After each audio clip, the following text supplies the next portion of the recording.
ரசிகர்களுக்கும் இந்த தகவல் சென்று கொண்டிருக்கிறது.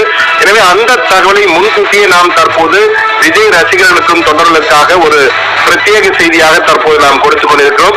இது விஜய் ரசிகர்களுக்கு உற்சாகம் தரக்கூடிய ஒரு தகவல். லேட்டா வந்தாலும் லேட்டஸ்டா வருவோம் என்பார்களே, அது போன்று லேட்டா வந்தாலும் மாஸ் வசூல் செய்யக்கூடிய வாய்ப்பு ஜனநாயகன் படத்திற்கு கிடைத்திருக்கிறது. நிறைய திரைகளிலே ஜனநாயகன் படத்தை வெளியிடுவதற்கான வாய்ப்பு இருக்கிறது. எனவே இதன் மூலமாக பொங்கல் திருவிழா தற்போது முடிந்துவிட்டாலும் விஜயின் ஜனநாயகன் வெளியாகும் பொழுது அது ஜனநாயகன் பொங்கலாக ரசிகர்கள் கொண்டாடுவதற்கு ஒரு வாய்ப்பும் இருக்கிறது. தற்போது நமக்கு கிடைத்த தகவல், ஒருவேளை 22ஆம் தேதி நீதிமன்றத்திலே வழக்கு விசாரணை வரும்போது அதற்கான உரிய உத்தரவுகள் பிறப்பிக்கப்பட்டு அதற்கு முன்னதாகவே அந்த திரைப்படத்திற்கு தேவையான சென்சார் போர்டு தணிக்கை சான்றிதழ் என்ன எதிர்பார்க்கிறார்களோ அந்த பிரச்சனைகள் எல்லாம் சரி செய்யப்பட்டு விட்டால், ஒருவேளை நீதிமன்றத்திலேயே நாங்கள் சரி செய்து விட்டோம் என கூறினால் நிச்சயமாக உடனடியாக சென்சார் கொடுப்பதற்கு வாய்ப்பு இருக்கிறது.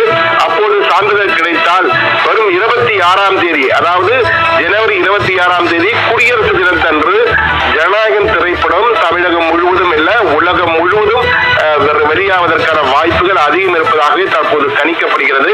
அதற்கேற்ப